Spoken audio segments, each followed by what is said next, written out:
कला तथा वर्तमान ओडिशार श्रेष्ठ कला लोक संगीत आधुनिकतार चापरे धीरे धीरे लुप्त होबाकू जाउथिबा बेले एवं बहु ख्यातनामा कंठशिल्पी नीरवी जाइथिबा बेले एवं निजर दैनिक कर्मबहुल तथा कार्य व्यस्तता मध्य निज निजर अवसर संगीत कला को घर कणरे एकुटिया बसी लुह भिजा आखिरे गुणगुण सुर रे गाउथिबा बेले से मानकु मंच उपरकू और कला प्रदर्शन बाट देखेबाकू आगे आसीची कटकर किछि अपरिचित कंठशिल्पी द्वारा गठित म्यूजिक कैफे। विदेशी भाषा रे नामित हेउथिबा एई अनुष्ठान रो आज कटकर गांधी स्मृति भवन ठारे एक सांबादिक सम्मेलन रे आयोजन आवाहक श्री गिरिजा शंकर मिश्र आवाहकत महासमारोह अनुष्ठित हो जाइए। सांबादिक सम्मेलन रे श्री मिश्र सह कंठशिल्पी श्री अनिल मिश्र, श्रीमती अलकानंद पाणिग्राही, श्रीमती मधुस्मिता राउत एवं अन्य सदस्य माने जोगदे निज निजर वक्तव्य माध्यम ओडिशार प्राचीन कला को पुनर्जीवित करिबारे यह सेमानकर प्रयास बोली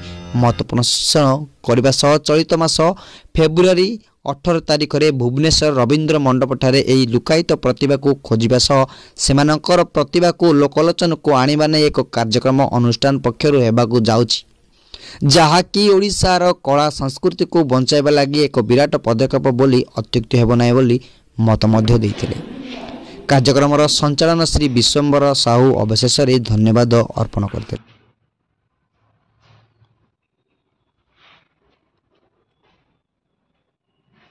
नमस्कार, आपन परिचय। नमस्कार, मु जड़े इंजीनियर थी बीएसएनएल भारत संचार निगम लिमिटेड। आपण मैंने तुम साथी और सहयोगी मानक सब शुणिले, सब प्रकार कथा तो शुणी सारे। मोटे तंटी बस अधिका किसी कहबी किंतु आपण मान साहय मोर साथीगण साहय आम गोटे बड़ आयोजन करने को चाहूँ। बड़ ना भी आम से बहुत क्वालिटेटिव, कारण एते सब गीत मानक नहीं सब सिंगर्स मानक नहीं आम कि आपण मानक देखिए, आप निजे भी शुणे आ बहुत खुशी हे। आ नुआ पुराणा हूँ आपण मैंने तो जानी आजिकल सब पुराणा गीत को ही रिमिक्स कराऊँ। सब गीतर गोटे गोटे रिमिक्स 2-3टा कन्वर्सन आसूँ, किंतु always original is original, gold is always gold. मु बीएसएनएल इंजीनियर मु कहबी आम जो लैंडलाइन टू बर्तमान सिम पर्यंत जिनस भी आसी सारे। So many technical, so many talented, सब everything is was there, but सब बड़े पुराणार आदर रही। तेणु आपण मानक सहयोग कामना करी एवं सब दर्शक मानक आम अनुरोध करुचु, आम जो दिन प्रोग्राम करुचु फेब्रुआरी 18 तारिख रवींद्र मंडप में, आपण मैंने किछि मूल्यवान समय बाहर कर आम सहित रुहतु एवं से शुणु। छोटिया प्रश्न टे, उत्कर्ष कलारस उत्कल, ये उत्कर्ष कलारस उत्कल कला। गुड मॉर्निंग, आपण मानक सब मु स्वागत करुच्ची आमर म्यूजिक कैफे तरफ।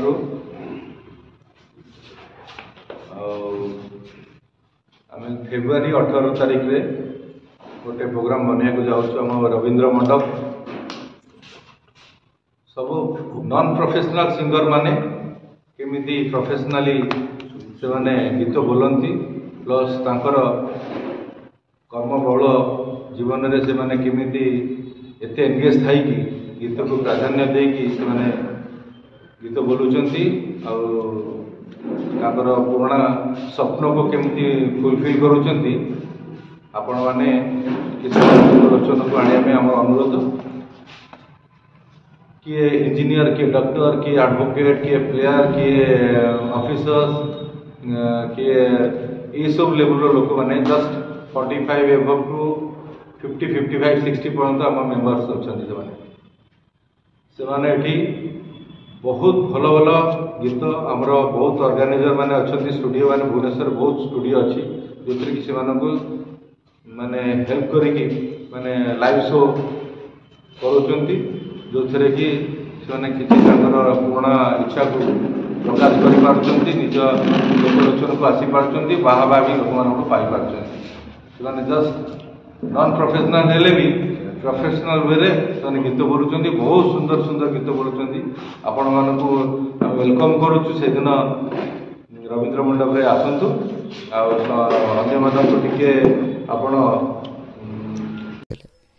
कटक ब्यूरो रिपोर्ट केबी न्यूज ओडिशा।